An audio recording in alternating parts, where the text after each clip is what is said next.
Well, welcome. We'll begin with three sounds of the bell, and this is a beautiful way to connect to each other.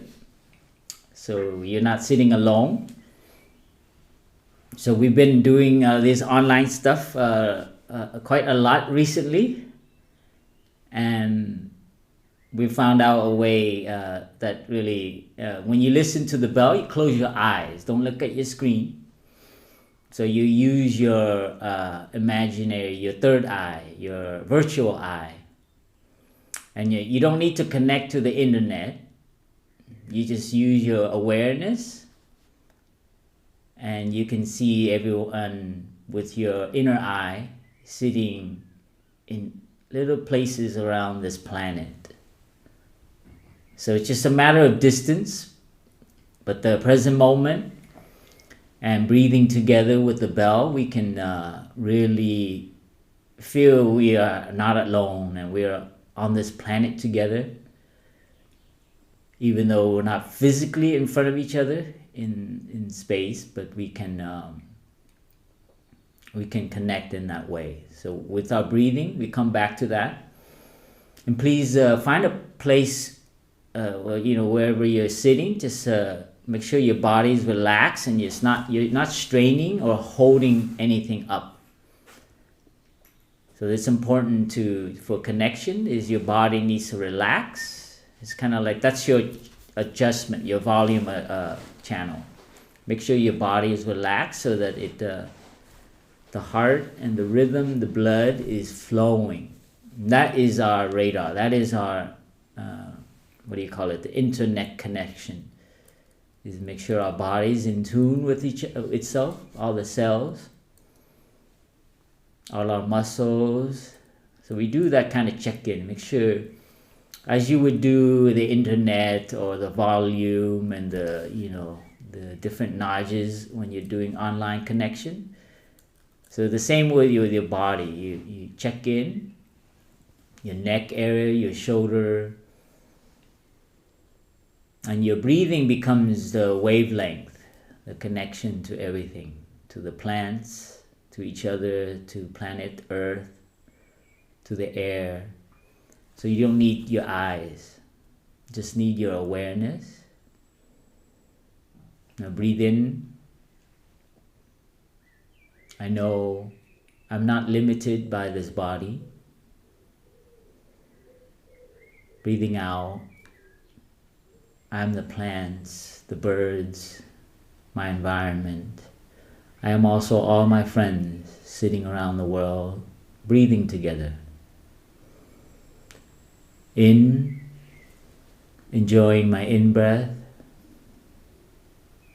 Out, enjoying the breath together as one community.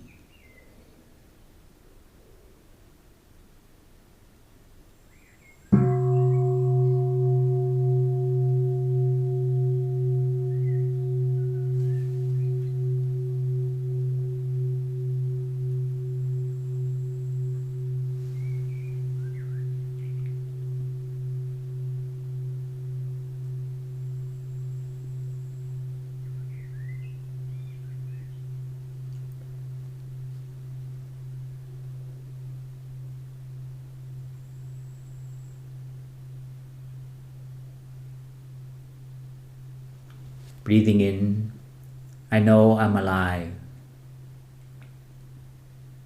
My health is in good enough condition, my lungs, my heart. I can breathe. Breathing out, I feel grateful to this body, keeping myself healthy. In my body, out, gratitude.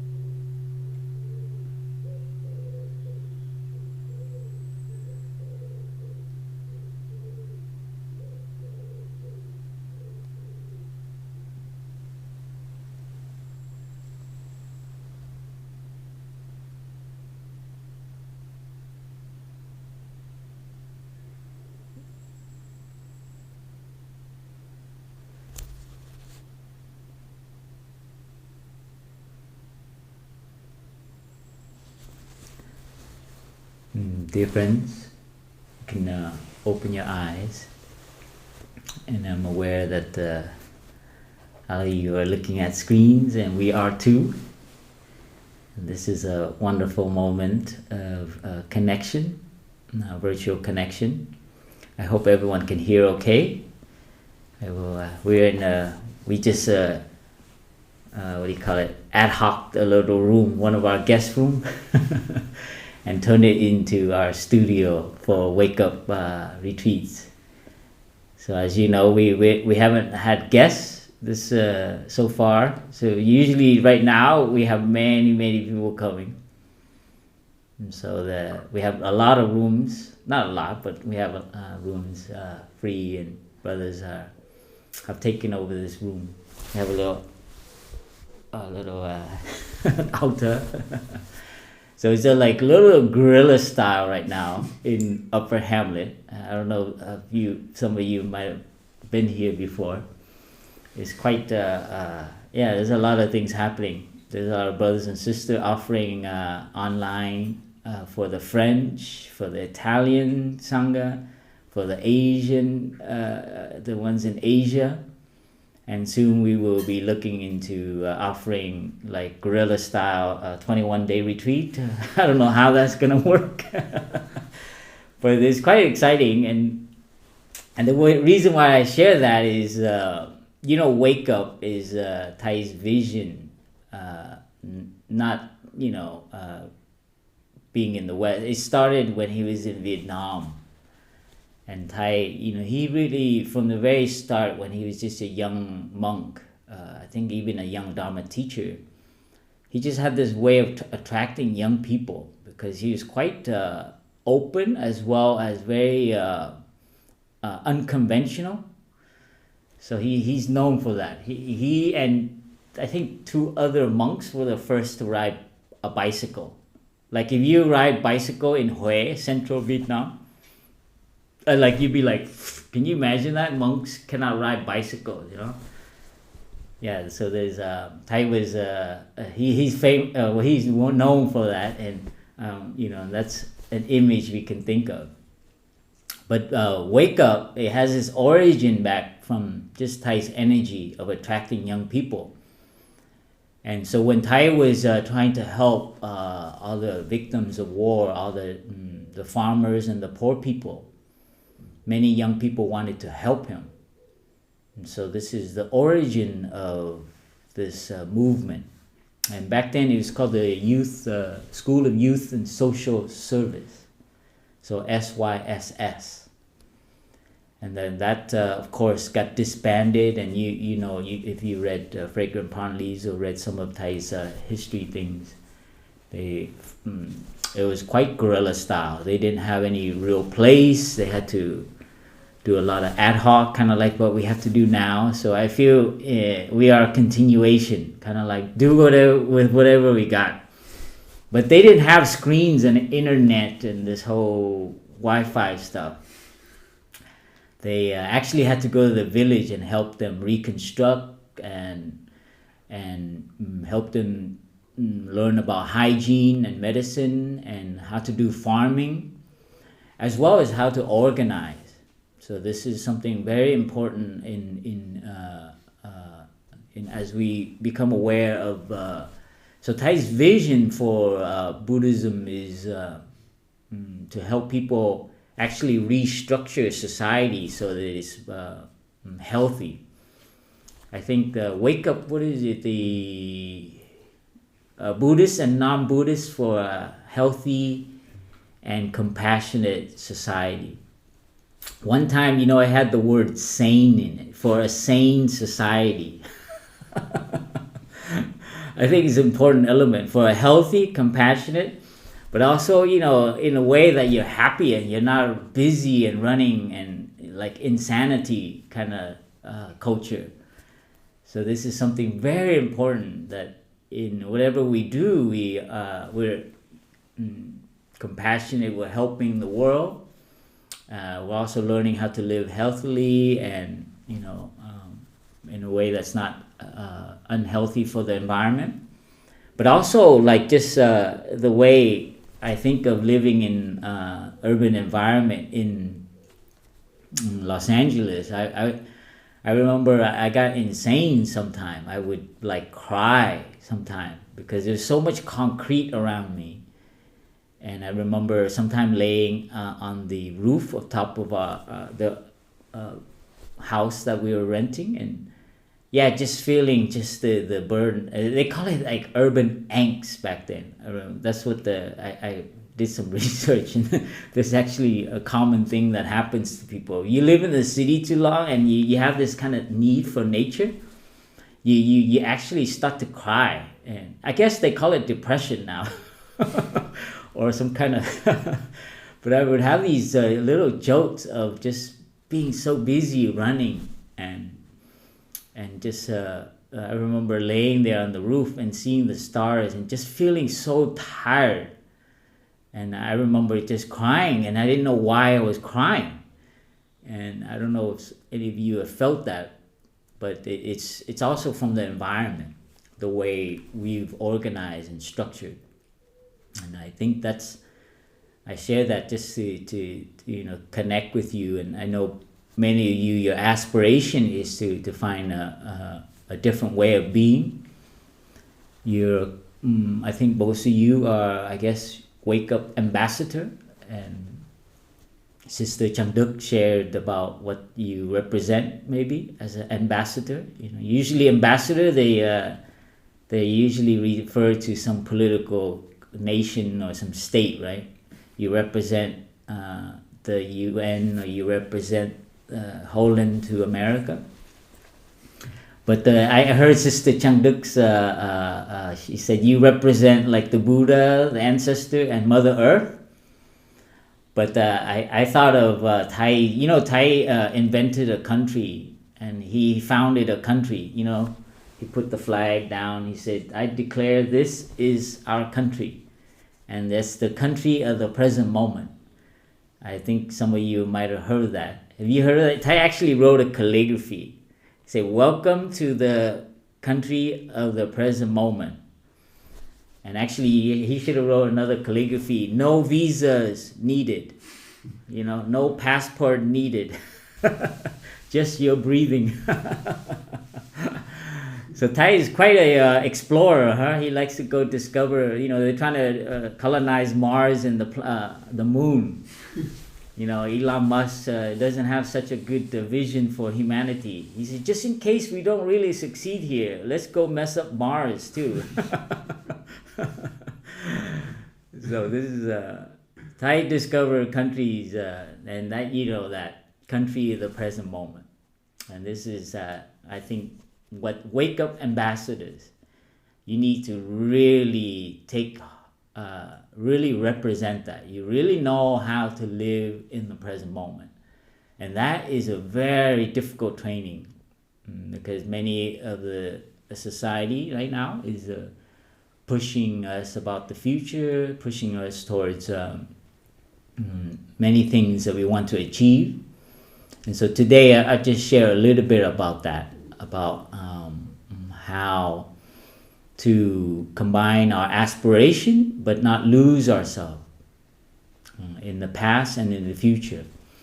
So this is always a challenge for I guess this generation, the age, I guess, in the wake up age. We want to affect the world, we want to better the world. So it involves a little bit thinking about the future, as well as we also have a lot of things from our parents, our ancestors. So we are also burdened by our past, our habits, and our tendencies, and our ways of judging ourselves and judging others, and working with each other. Our society, our parents, and as we learn more about them, they've transmitted to us a kind of energy, a way of working. And sometimes it's not very helpful. So it's very individualistic, and it's very, towards, it's very competitive. So it's kind of in us, So we have to retrain to actually see other people's success, see other people's joy as our joy. And that's very hard. I was educated in America, the greatest country on earth. Yeah. Sorry, I like to make fun of things, but please excuse me. I hope you. I grew up in classes where they draw a bell curve, and I grew up with going to school and always seeing bell curves. A bell curve. They always you do a test and they tell you where you are on this bell curve. And most of the people are in the center, and then a few are in the front, and there's the ones dragging behind. That was my education. And crazy, that's how they train you as a child growing up, and mainly in high school.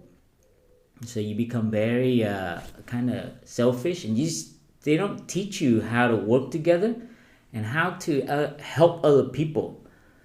So and to see their success and to see their happiness as our success and our happiness.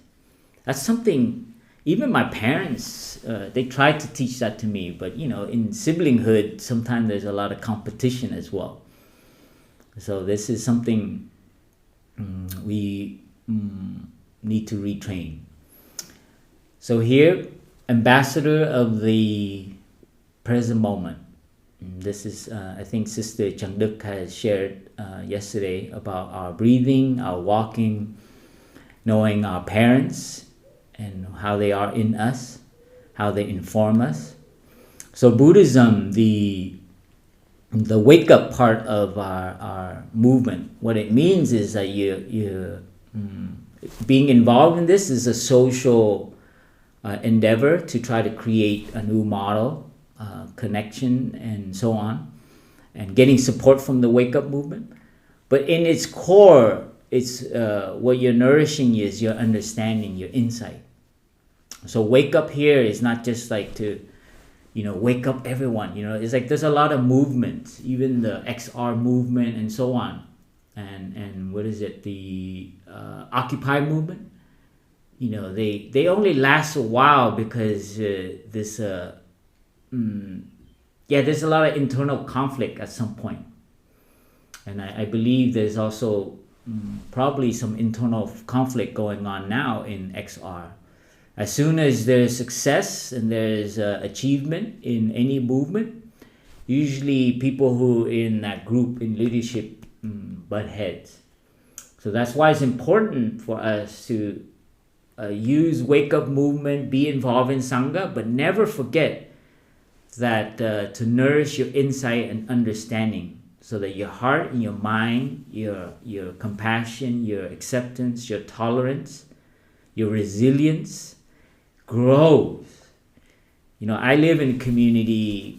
I've been a monk for over 20 years, and it's very important that you there's a way you rely on the Sangha, you rely on your brother, you rely on Thai, but you also have to grow in the Dharma, grow in the practice.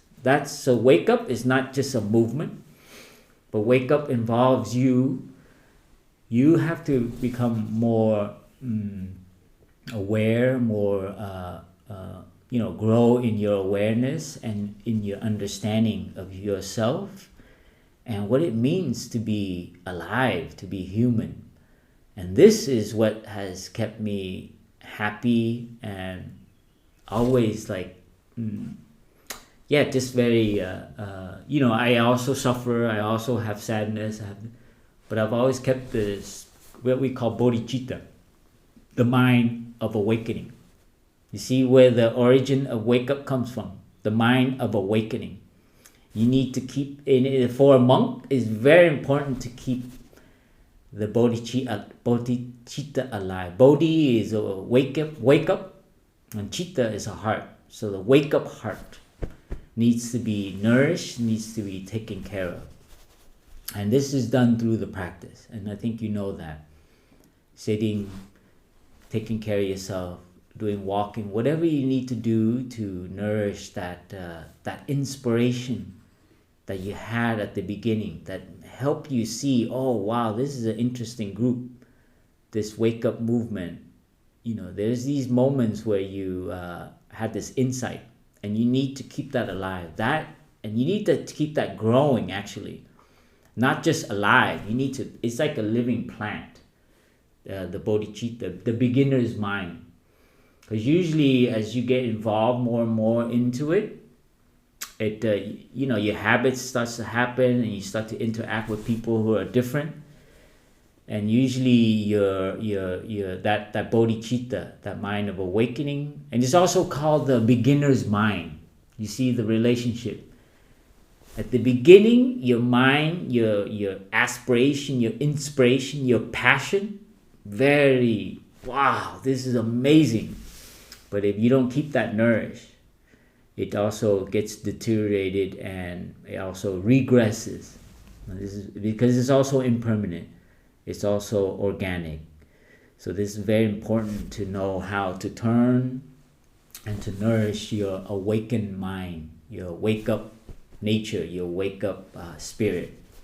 So this I just wanted to mention that in make sure that as we get involved in things, that we keep that alive in ourselves.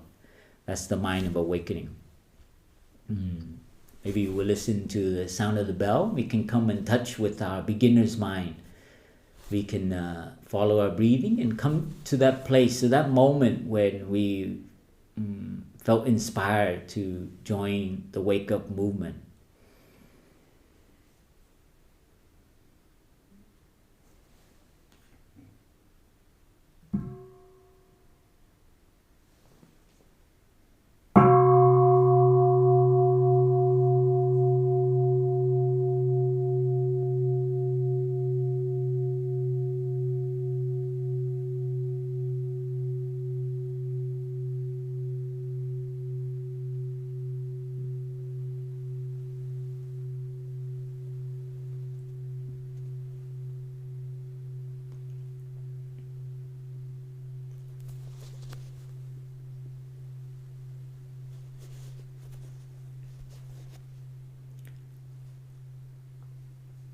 I studied architecture in university in Southern California, and my friends and I, it was a 5-year program, and my friends and I, we were very idealistic.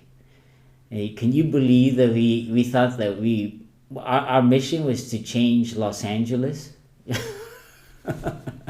I don't know if you've been to Los Angeles, but our goal was to make Los Angeles become more green and more neighborly, That was our mission. And can you see the idealism of a student? And I remember my first job in Los Angeles, downtown, it's like, get to work and, work up late, work till 10 and go. And so, but I love coming back to that mind of my friends and I. We really wanted to help society. We wanted to make more greens, we wanted to do a skyscraper with like green growing out of it, like a big pot, Yeah.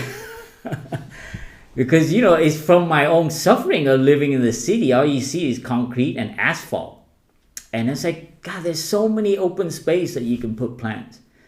As well as the separation of segments in society. We wanted to bring, we had ideas of building a connection between the freeways and have pods under the freeway living and parks and very idealistic, but it's from that I turned to Buddhism, and you probably know why.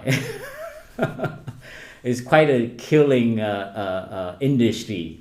It is very self-oriented and very proud and egotistical. Not all, but it's very hard to survive with a social mission in architectural. But there are some that succeed. I don't want to be too critical of my own fellow brothers and sisters. But I just wanted to touch that space. When I was breathing, I came in touch with all my friends. And they're still architects. And but they're struggling, definitely. And I see part of that is they don't have a community. To have an aspiration and then to have a partner and 2 kids. Wow. You need to live in a village. If you want to realize your aspiration and raise a family, you need help. You need uncles and aunties, and you need distant relatives. You need village. So we'll get to that about the vision for Wake Up and why actually we're not meant to be living as a couple 24 hours seeing each other. You're probably experiencing that now if you're isolated. We need to interact with other people and need to take a break from each other. I'm sorry. But when I live with my brother and I have a problem with this brother over here, the name, I don't need to see him all day. I have my, 50 other brothers.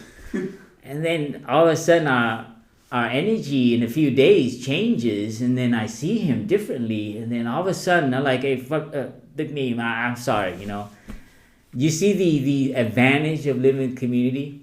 And I hate to share this because I know it's difficult to form a community.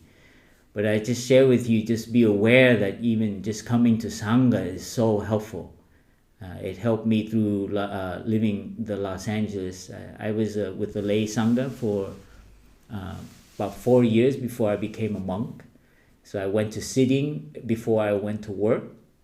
And a Friday evening, instead of going partying and spending money, I would go to Sangha. They specifically put it on Friday night to actually, do that. Or else I would go spend money and do funny things, huh? And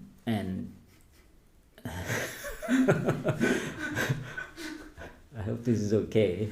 But anyway, this is sharing a little bit of my my past so I can connect with you, and I can, I'm part of the Wake Up in the sense that, I just feel always, I feel like I never make it to 21 years old, Once I became a monk, I feel like I'm always trying to be 21. So please excuse me for my immaturity, But I think this is more... I wanted to share with you two things that helped me in transforming myself from an education that was individually oriented, and also in from a competitive to a cooperative mindset.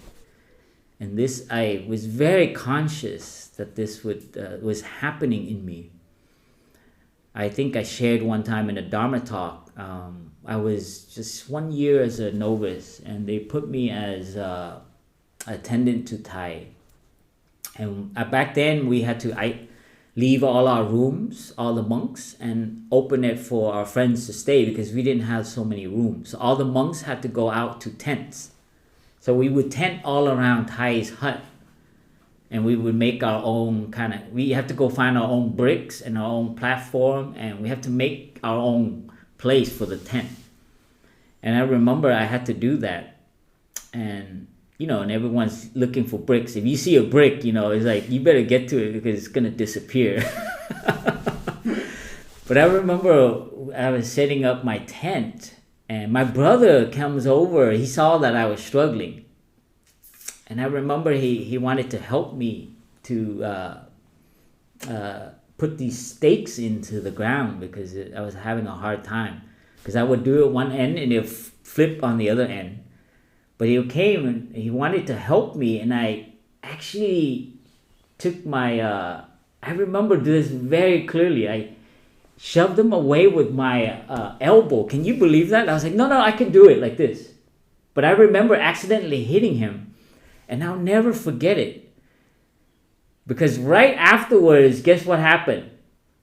I hit my boom, and I knew in that moment, I hit my finger, and it was not, I didn't even get, I hurt myself. I knew that was a bell of mindfulness. I was like, wow, what did I just do? It's like my brother is trying to help me.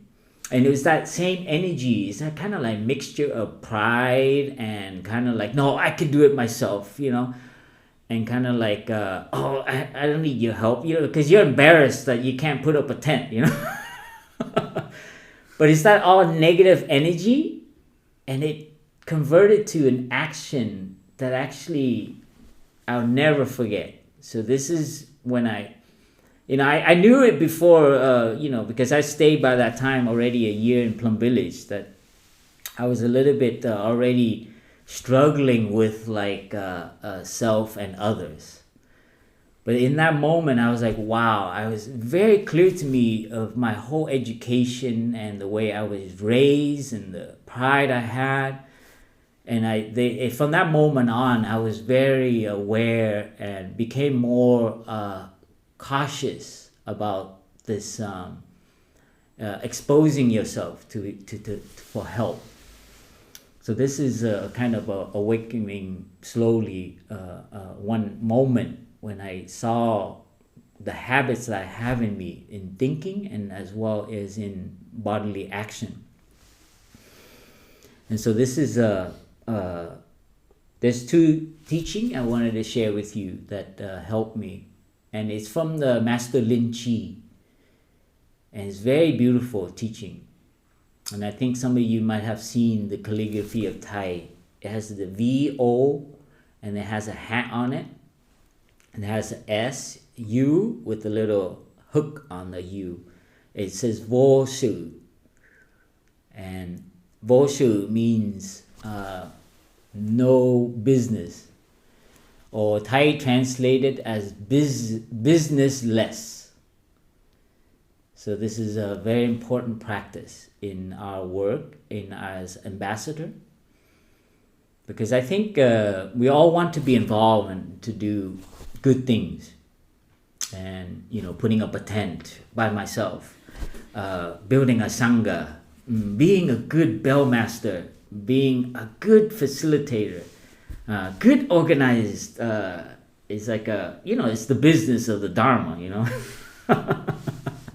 In Vietnamese called Phật sự, Buddha stuff, Buddha business. Sự is the same thing as Vô sự. But Phật here is like Buddha, so it'll be the Buddha Su. So translated as Buddha business. Or Thai would say the enterprise of the Buddha. So this is a startup kind of mentality, a wake up movement. But we have to be very careful, because our habit of being busy and achieving things is very strong in our culture, as well as in our society and our ancestor. And this is something I learned living here. Outside they praise you. Oh, great, look what you achieved.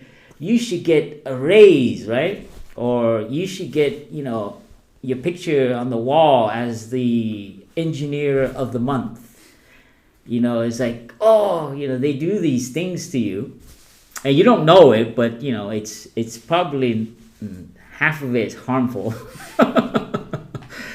But in the monastery is like the opposite. If you ever want to suffer, come here and train in, and not suffer, but like, come in touch with your suffering. Come here because you achieve something, and the brothers say, oh yeah, that's good, yeah, great. So it's quite a training. I had that training. We've become a little bit more compassionate, I say. So Vô Sự also means to stop. So busylessness is nothing more than stop. Because our culture is so busy. And that is one of the most challenging thing right now on the planet. Is this pandemic is getting people like to stop their business. And so now, it's like the itch can't be scratched, and you can't even go outside. It's like you're gonna blow up. Some people, 2 weeks ago, I was on another one of these video things, and someone shared that she can't handle it because she doesn't feel very productive. Like she's not producing anything. But she was there with her family and her kids, and she can read books. And she shared later on, because I asked them to share one of the challenges and one of the new inspiration that they discovered. So each had to share that. Yeah, and it is, and many shared, like, actually it was very hard to mix work and family. But I remember specifically many had problem because they were not being productive. They felt like they were not helping or producing things. In fact, that mentality is very connected to our situation on the planet, in terms of climate, in terms of happiness, in terms of depression, in terms of connecting the injustice as well. We produce and we consume, but it's only a small percentage of the planet that actually use that resource. So this is something, an opportunity for us to stop and to look at that and be okay with not producing and not being useful, and that taking care of ourselves, like Sister Changduk shared yesterday, learning to understand ourselves, our feelings, our ancestor, our parents, is productive. You become happier, you become more awake, you become more peaceful, you become one less disgruntled person on the planet, is helping society. If you are less irritable, less angry, that is production. So anyway, that's a really hard thing to switch, because we want to make things, we want to like do something and then get recognized for it.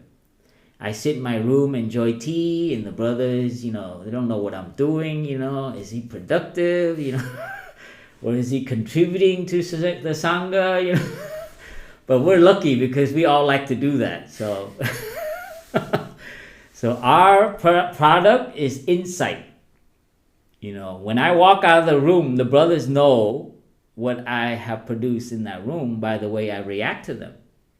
I'm fresh, I smile. So this is very valuable. So I just wanted to share that the business of things, we have to reorient, because as we come back to normal, I guess what you call, I hope we don't go back to that big normal with all the capital letters, but maybe with like just small letters, that we are aware of this. So let's adjust and don't get back to the big normal, but maybe a lighter normal, meaning we have time to take care of the soft business, the heart business, the taking care of ourselves that Sister Changduk shared yesterday. So stopping, reorienting ourselves as what the business is. So being businessless is being free. So this is a real training. When that's why we have lazy day. Lazy day was very difficult for me when I first came to Plum Village. Just the word lazy made me feel guilty. We actually came to Thai. There's a bunch of lay friends, and we actually did this. We came to Thai and we asked them, can we change lazy to rest day? And Tai knew that we had an aversion to the word lazy. He said, don't ever change that word. Oh my God. Because, we have this guilt of being lazy, and I remember getting that strong medicine. But I don't know if you ever felt that, but like I had to train myself to actually, I remember a hammock training. I had to lay in the hammock and not do anything. Like not drink tea, not even meditate, not just lay on your hammock and just enjoy the leaves. It was very difficult. I wanted to have a book. I wanted to like cut my nails. I got to do something on the hammock. You always have to be doing something. Even if it's for yourself, like cutting your nail. Oh, at least I can cut my nail. But laying on the hammock, just to lay on the hammock, oh my God, it's like it was a training. So one day I would have a hammock meditation retreat, and everyone brings a hammock, and I swear the whole retreat you don't even meditate, you just lay in the hammock and enjoy being on the hammock. It was very difficult. I want you to go through what I went through, which is actually very hard, but it really actually brought balance back. Because sometimes in meditation, I even wanted to achieve something. But hammock, it doesn't look very zen. It's very lazy, right? So if you ever want to train in being like businessless, I introduce you hammock meditation. Find a hammock, find a place you like. Don't bring your phone. Just tie it up between two trees and lay there. And don't even try to get a nap and think rest. Oh, this is, it just lay on the hammock. Don't even have an intention to like, oh, this is my rest time. Just lay in the hammock and enjoy being on the hammock. And you know what? The swinging is so nice. Because that's the part that kept me. It's like, when you're a child and you go on the swing. All children love going on the swing. And we have lost that mind. I call it the swing mind. You just swing. And it's like you're not trying to do anything. You're just swinging. So businessless is also hammock time. So that's to help you get a touch of what it means to actually not wanting to do anything. Because even in sitting meditation, you want something. You want more peaceful, you want more presence, you want something, So I had to invent another way to help me.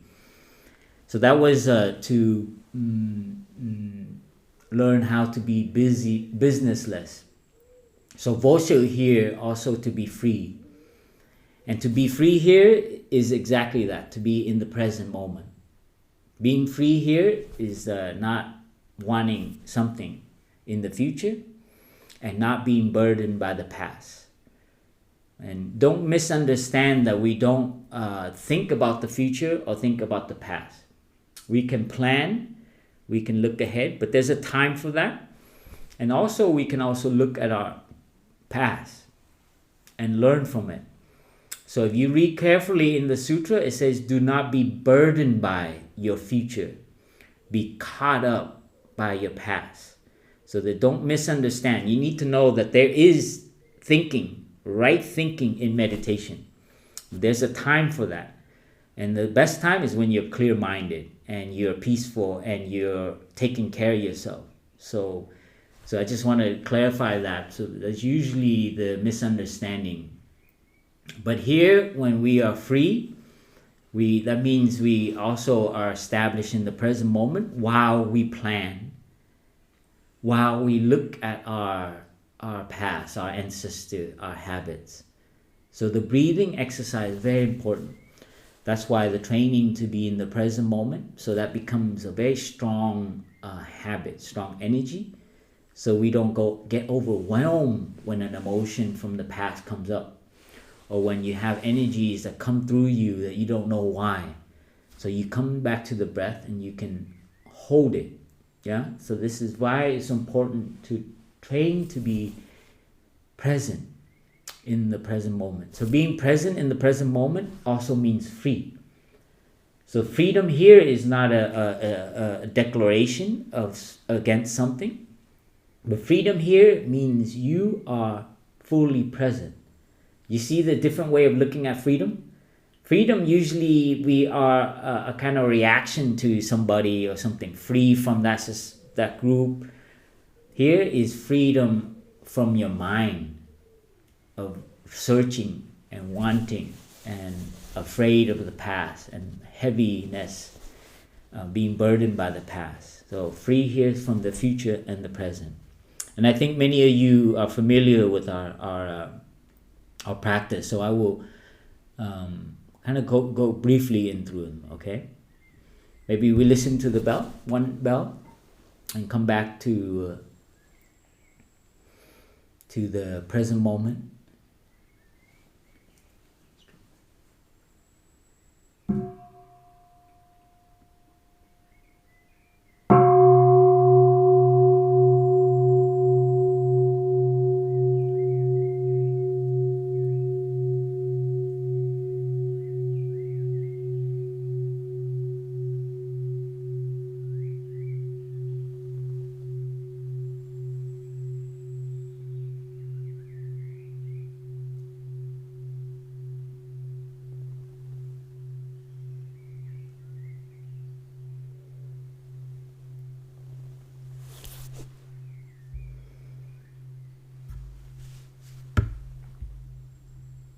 So Boshu, businessless also is to be free from our grasping. And this is very important as a wake up ambassador, as you build Sangha, as you work with each other. Pay attention to the grasping, the wanting, the achieving to try to succeed, so that you lose your peace in that sense. And we get a lot of that training in the monastery, and I hope you somehow can. I wish we can come more often together and teach you. We can train how to become aware of that and also know how to let it go. So here we get a lot of that training because we're all kind of like have physically together. Like in the meetings, I always share about my brother seeing. Anytime the meeting is about architecture or planning about Upper Hamlet or Plum Village, I usually jump in and I have a lot of ideas. There's a lot of grasping. And then he put a finger in his, I shared many times, he puts his finger in his mouth like this, like a hook. He was my roommate. And so if he can catch me doing that, then he knows that I want to jump in. So a little grasping. So if he can catch me before I share, then I have to keep my mouth shut. So we played this game. And that was a real training. Because he knew, anything to do with planning and stuff, I have the greatest ideas. The best ideas, And he always like that. And that means, oh boy, the whole meeting, I have to keep my mouth shut.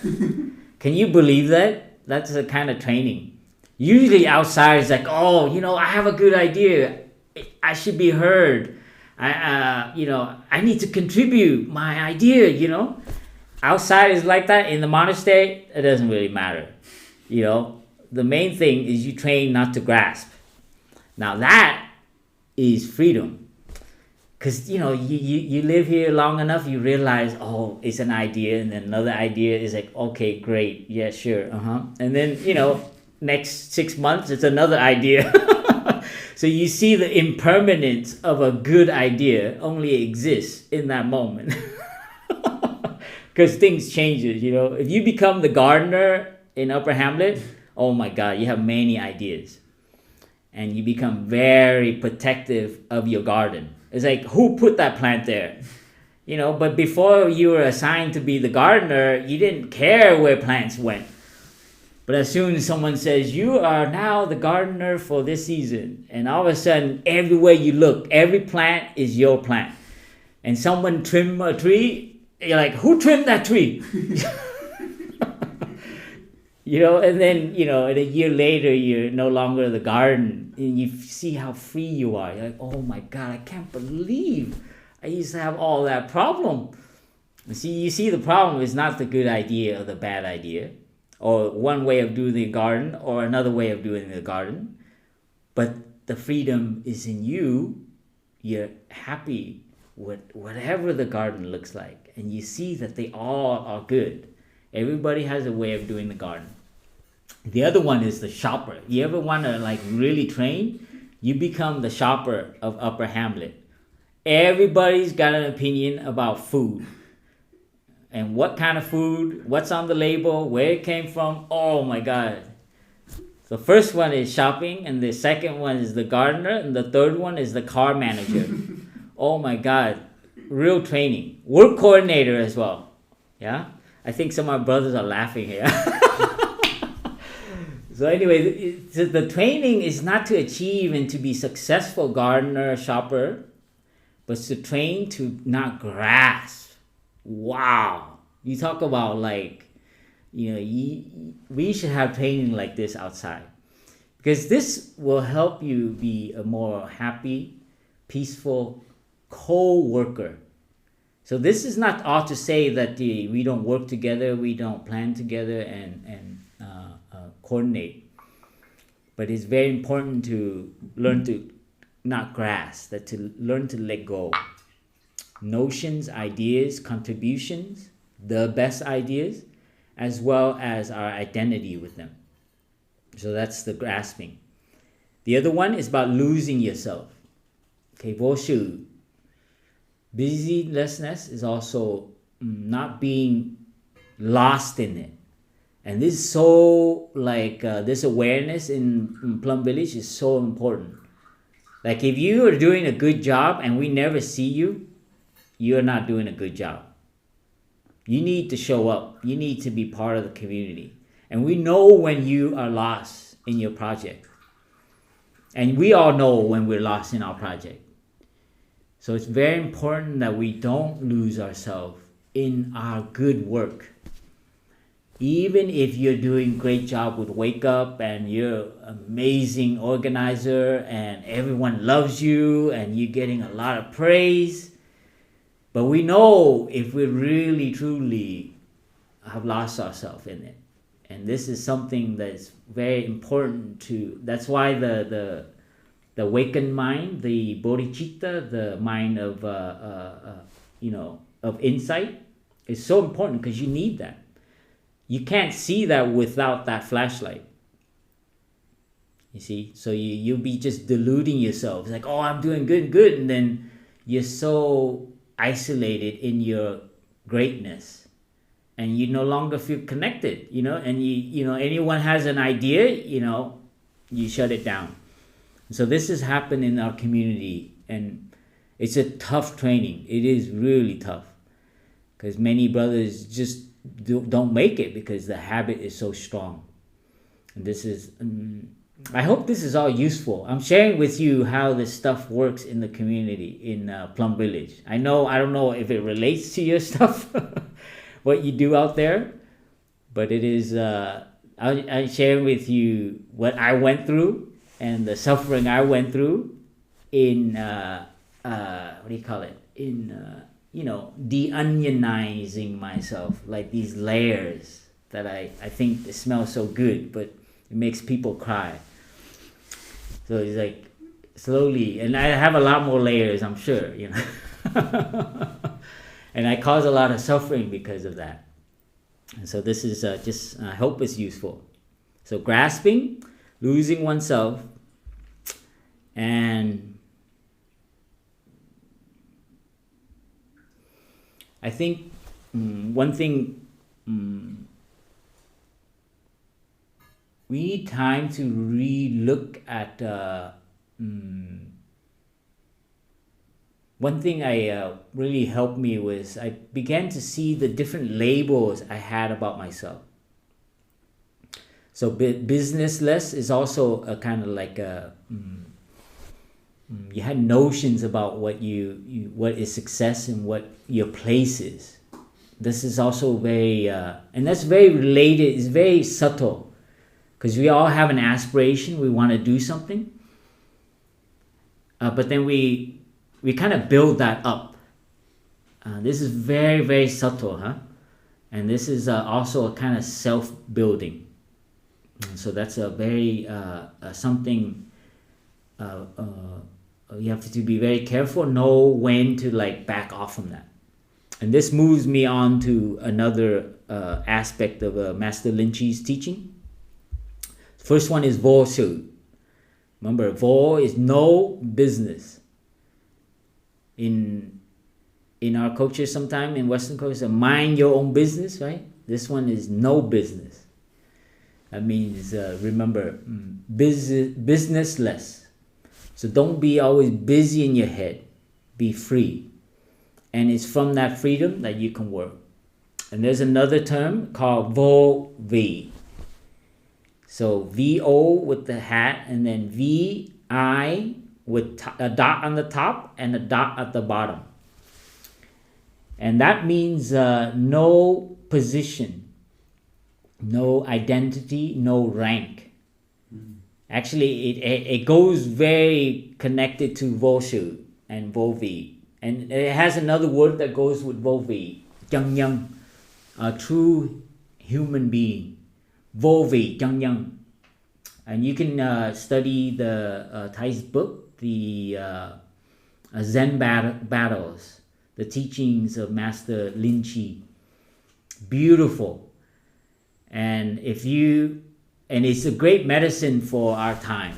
And that's why I bring this, because our culture, our generation, we are such high achiever, and we're so talented that it's hard to work together, and hard to I have nieces and I mean, I hate to generalize about a generation, but it is quite. So Master Lin Chi's teaching is perfect for our generation. If you read Thai's introduction, there is very beautiful. I'll give you a little. Ruin your, what is it when you ruin the preview? Spoiler. Your spoiler, yeah. Thai said the introduction of the book. This book is a laxative. You're not gonna get anything from this book. Like you read other books and you learn something, you have knowledge and you gain insight.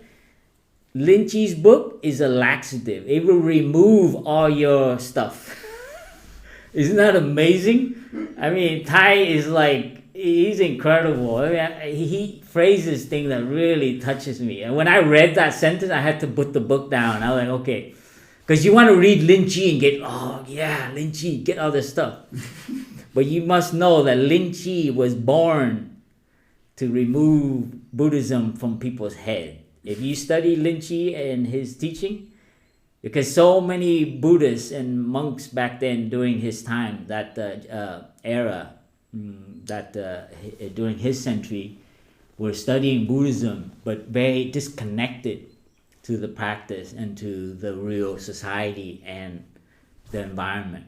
So Master Lin Chi, you can see where Vosu, you see? No business. Be free and stop grabbing onto things. And Vovi, don't build yourself up. Don't create a position for you. I am the wake up ambassador. Can you not see that? Or like if you become an OI member, I don't have my jacket now, but I am an OI member. Luckily we don't have a tie. But it's like when I worked as an architect, it's like you gotta make sure that tie looks good. It can't be like they'll come to you and say, "Can you fix your tie?" So these kind of, our society is so, we build this stuff, and you need to be aware of this, because it's a very strong habit, and I went through a lot of stuff to really. It's not like you cannot avoid being unique and who you are, and but if you try too hard, then it's actually quite heavy. So if you become free, naturally who you are will be there. And that's why Thai's calligraphy, be beautiful, be yourself. It comes because you are free. You don't identify with anything. And you become naturally beautiful, open, and so on. So the beauty is not something you build and you accumulate. But the beauty comes when you let go. You see, laxative. Remember that. Is Thai actually in the English translation in the book? It's quote laxative. It's an amazing thing, huh? Just remember that. Because it's very in line with Buddhism. Buddhism is the practice of letting go, of releasing, relinquishing. You see, the peace and happiness. So Buddhism, the main direction is not to this direction, but Buddhism is to let go. It's just amazing. It's like the total opposite of education and societal training. Huh? Everything, the more I know, the better I am, and I can have ideas about everything. But in Buddhism, sometimes just sitting there and being quiet and contributing your silence is even more powerful. So Volvi here is not building up a kind of position. And this is do you remember the song The Beatles? I think it's Nowhere Man. Nowhere Man, please listen. You don't know what you're missing. Yeah. He's a real nowhere man, making in his nowhere land, making all his nowhere plans for nobody. Oh, I don't know if they read Lin Chi, but it's great. It's like they had it. I don't know who wrote that line, but that's exactly, it's a kind of humor to it, you know. And I think this point in time, this amazing miracle that involves a lot of suffering for a lot of people, this pandemic, this planetary collective experience together. I think through this suffering, I think, you know, I talk to my family they live in Los Angeles, and it's quite trying, it's quite stressful, it's quite, and people are losing their loved ones. And also the doctors and the nurses and even the politicians now trying to figure out how to bring back to normal. But all collectively, every country, right, we're experiencing this. And I think, yeah, it's a wonderful opportunity for us to look at our plans and our identity and what we see as a human society. So this is just not just the individual, but even as a collective. Like, what is our whole purpose? You know, as we organize and we try to make it so that we have more time and more leisure for each other. In fact, the opposite has been happening. We become more isolated, and we become more disconnected, and more, actually no more leisure time. I remember when I first came to America, it was okay to ride my bike as far as I can and not be afraid. Now my niece and nephew, they cannot do that. And as soon as they disappear from their mother's sight, it's like they come out and looking for them. But I remember when I ride my bike and we'd go forever somewhere and then come back, and my mom wouldn't be happy with it, but but as a kid it's not so long ago, huh? This is only maybe 30, 40 years ago. So this is something we have to see as we become more organized and more technologically advanced. I mean, we've forgotten the human aspect as well as the environmental aspect. So this is something very related. And I think what we are going through is showing our connection, that we cannot mess with the animal world, the plant world, the microbiological world without having consequence. So I hope, I pray that this is really what's happening, that there are people waking up. I just recently read yesterday that I think the EU and some of the women on leadership, they're trying to put together a green deal for Europe, for the EU to come out as we normalize to make it green, a green deal. I think you heard that from the what's her name from America. So this is something. So mean V here is our place, our position. So both on an individual level and as a human society, our place in the planetary world, in the biological world, the human species, we've just become too dominant. We've become too,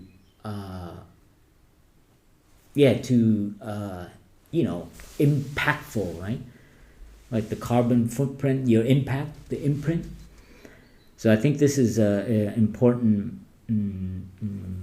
thing to. I mean, I mentioned that in a collective, but individually how to practice vô vi, chân nhân. So not to create identities. Huh? So this is something important.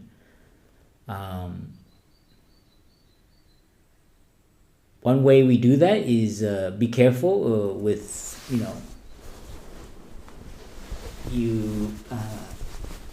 call it, I'm a Scorpio, and then you have all these ideas, what is a Scorpio? You get together, or I am type A, or they say I'm alpha, or these kind of identity thing. I am shy. So you have ideas about yourself, and if you're not careful, you lock yourself in that identity. So a person who does not have do not have a position, a place, that means you have to be very free from your these notions that you have, these ideas that we have about ourselves. They're very important in our training, especially as you get more involved in Sangha building, because people project things onto you. Oh, you're a good leader. And all of a sudden, that thing sticks to you. You see, so, you're very good with the internet. So anything with the internet, we go to you. And all of a sudden, that becomes your suffering. Oh, I'm the abbot of Deer Park Monastery. And then things start to identify. It's like, that is what I need to say that. I need to be part of that. And it becomes part of your suffering. And this is very kind of almost like contrary to societal norm, right? In society, you have a card, ID, you belong to this thing, you have a little thing that says your certificate where you study, you have a PhD, and these things, you have to be very careful that they don't become who you are. So this is very related to being beautiful and being free. You are more than that. Those are what you call conventional designation, another technical term. So a lot of conventions that we've created as a human society has isolated us, has brought us suffering, and has kept us from touching true beauty and true happiness, because we lock ourselves in these little these places, these boxes. Volvi means no more boxes. Free yourself from these boxes that they tell you. You're an artist. You are against this. You don't follow rules. Whatever you identify who yourself is, just be careful. I mean, those things help us to understand about our relationship, but do not be caught by them. Do you see Lynchie? You can hear Lynchie talking like this. He's like, he actually called the monks a lot of bad names, by the way. You bag, a brown something sitting there with your bald head. You are the Buddha. Tai actually presented him more compassionately in the book, but you read other texts and they present him as a mean monk, but actually he's very compassionate, because he used very very harsh image. He didn't use any Buddhist sutra. He'll call a monk a bag of a brown bag of stuff. But you see, you can hear Master Lynchie. If he was here now, he would say to us, he would say, stop building your virtual self. Don't pay attention to those likes and clicks. Get offline. You are more than your screen and your internet. Who cares how many people like your website? Master Lynchie would say, like, who cares how you look? Forget that photograph. Get it off the line. Now we're like, make sure I'm happy, and make sure my face doesn't have these little dots. They have these. My sister-in-law has a program. She takes a picture and she has this filter that makes her face like, oh my! And she did that to my face, and I was like, God, that looks like a toy. So anyway, Master Lynchie was in our time now. He would say, like, stop looking at your likes and visits, or what do you call those things? Something, whatever you followers or something. It's like you put a picture up. My niece is like, "Oh, but I got so many likes, Ty." You know, I'm like, oh, but I can't tell my niece that right now. Because it's like I'll disconnect with her. Like, oh wow, that's great. You got so many likes. So you can't even take care of yourself. Now you gotta go take care of your virtual self, and you're so busy with it, you don't even have time to talk to your sister. It's like, anyway. Did I just go off track? But anyways, this is I think you know what I mean. People are caught with identity and positions and what you call a self. So Master Lin Chi was just translating the Buddhist teaching of non-self. So non-position, non-business. So he was reacting to his time. And I think it's very relevant now. We're so busy. We're so preoccupied. We're so wanting to achieve and success. Everybody wants to do a startup. What is the coolest thing to do now? Is start a startup, become a millionaire, and sell it. I've been to Dreamforest, Salesforce, the Bay Area, the Silicon Valley, and you go there, every time we come back from there, we bring a little of that culture from the Bay Area. Any brother or sister that goes to the Bay Area, they always come back with new endeavors. You know what we could do? We could start an online Thich Nhat Hanh library. It would be amazing. People can search and they can solve all their problems, and every YouTube video will be categorized. And I was like, okay, yeah. And then it takes a few months to so there's this energy collectively to actually be busy and to create an identity. This is a kind of 2,600 years from back then to now. It's still driving us. So wake up. We need to, as ambassador, you need to look at this stuff. And as you become Sangha builders, as you become part of the movement that Thai started, you see there's no war immediately in front of us. But there is a war. There is a resistance. There is a revolution. If you just take a moment, you know what that is. It's for your mind, for your freedom, for your happiness. This is what we are building. It's not rebuilding the villages destroyed by the bomb, but we need to build a village that has the real happiness, the real freedom, the real beautiful human beings. So we value each other that way. So this is, I think, for me, what Wake Up is, what Wake Up movement. As Wake Up ambassador, we need to deepen our connection. So you need to find time to actually, and if you are you don't have, we're not all in that position to live in community. So please visit Plum Village, visit the center, join sanghas. These are very, we have to adapt. And I think many, how much time do we have? It's 10 to 11. What do I have? 5 to 10 minutes. Yeah. Okay. So I'll just finish here to share that, many young people are coming here to Plum Village, and they're learning to settle here. I think Happy Farm now we have young Mick and Matt, and people are committing to live here. And I remember discussing with them, what is it that keeps you from living in community? And to come here, you have to let go of your idea of security. We that's a very very strong burden, and it's a luxury too to actually even think about it.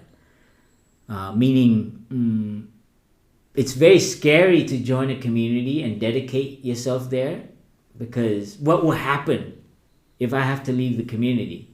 How about my life saving, my bank account, my health plan? What if I get sick? These things right here, they are important, but those kind of fear keeps you from doing what is in your heart. And what is the purpose of life but to actually do what feels right in your heart? But our society has put this net of security on us. That's why we're afraid to do what rings in our heart. So you have to identify what is it that makes you afraid of to let go. My investment plan, my retirement account, my health insurance, my car insurance. What if I have no place to live? These things, we have to be very careful because they can really, this is what we are resisting, the chains of our society, of the convention. As a monk, if I leave as a monk, I'm done. I don't have insurance. I don't have a health care plan. I don't have a retirement plan. But I totally trust that wherever I go and my heart is like this and I serve people, the universe will provide for me. And when I die, somebody's got to like just burn me or bury me, and probably my relatives, and that's it, and that's quite a hard thing to ask. But I did have this conversation with some of the happy farmers, and fortunately some of them kind of like got convinced. And it's like, yeah, it's true. It's like if I choose to die here in Plum Village, then the rest is all secondary. So when you live in community, this is I don't know if it applies to any of you, but the reason why I share it is to be careful of the conventions. They might keep you from realizing what is very deep in your heart, which is to serve and to help people, to transform society. So this is one last thing I wanted to share with you. And when you can actually connect with your heart's desire, to better the world, you become a happier person, more thriving, more energetic. You see, so one is to transform, to know yourself, to have insight, to have more understanding. And the other is to remove all these conventions, all these positions, all these businesses, all these labels that you have about yourself, your parents have of you, the society have of you. And when those things are removed, what happens? You actually you have access to a much broader wavelength than just these kind of little, oh, what about my membership card? Oh, my ATM card, my business account, These kind of things are like trappings. So please, do your best. And some of it doesn't apply, please let go, okay? But I share for you my experience as a young person. And I'll leave you with an image of cutting up my credit card. I had 3 credit cards, and I had an ATM card. You have to make sure you cut through the numbers. Yeah, and is the woo my God. It's like I can live without a credit card and an ATM machine. Oh my God, I don't have a bank account. Oh, it's like, so what's gonna happen to me? So I hope this is not too challenging, and I hope you found something useful. But I share with you from my heart as a young person, having grown up in wanting to achieve things and actually learning how to achieve it now, not just externally, but also internally. And from that internal transformation is my business now is to help touch other people in the same way. So I'm not here to, I don't think we're meant to keep the economy going. You're not meant to keep the economy going. Don't go back to normal, please. the economy is not a good thing. So, you know, in America, they I love America, you know. They, get the economy back going. The economy is a problem. So please get back to being beautiful, being yourself, being free. And I hope together we can do that. And the secret, I have to say, is community. You can't do this on your own. And please, you know, if I could, I bring all of you back here. I convince you to commit yourself here and let go of your bank accounts and stay here.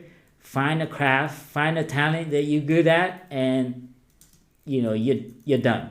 You know, I don't know what your parents will think, but you know, it's just so hard to build one in urban environment. But my dream is also to do one in LA and to do one in New York, in Paris, and maybe Amsterdam. So we look to you as a Wake Up ambassador to let's do it in the cities, so that it's not just some pure land in Plum Village, but right in the middle of concrete and asphalt. That is our vision, right? To have a center in the middle of Amsterdam where you don't need to buy anything. You just go there and be yourself, and people will support that. And across the street, there's an empty parking lot, is our garden, our vegetables. And anyway, that's my dream. So I just, and I think some of you know that. Wake Up hubs, I call it. So please keep the Wake Up energy alive, and so nice to connect with you. And I hope I didn't offend anybody. I thought talking to Wake Up, somehow it made me feel more relaxed and joking, and I don't know why. But yeah, I feel very close to all of you, because this energy of thriving and helping transform the world. So thank you for being with us at this moment, whatever time that is for you, but on this planet. And we hope, you do well in your place. And thank you.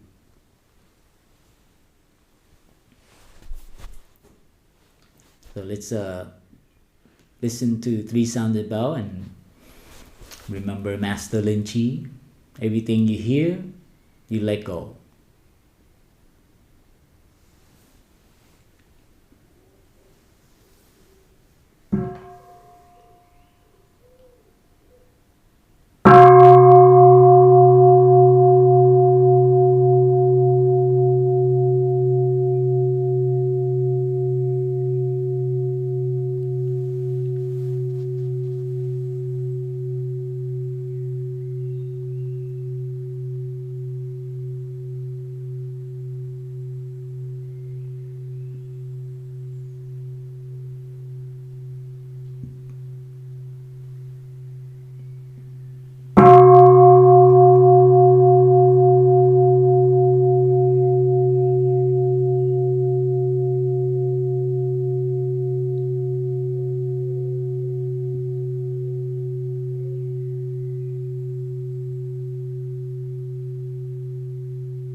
Can you unmute everyone?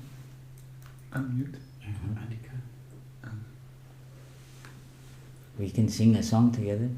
Have you ever done that? To share something. Unmute her. Sit down. Stop the recording now. No, Chief she's Radio recording. Ambassadors. My heart is beating because I resonate so much with what you shared. Awesome.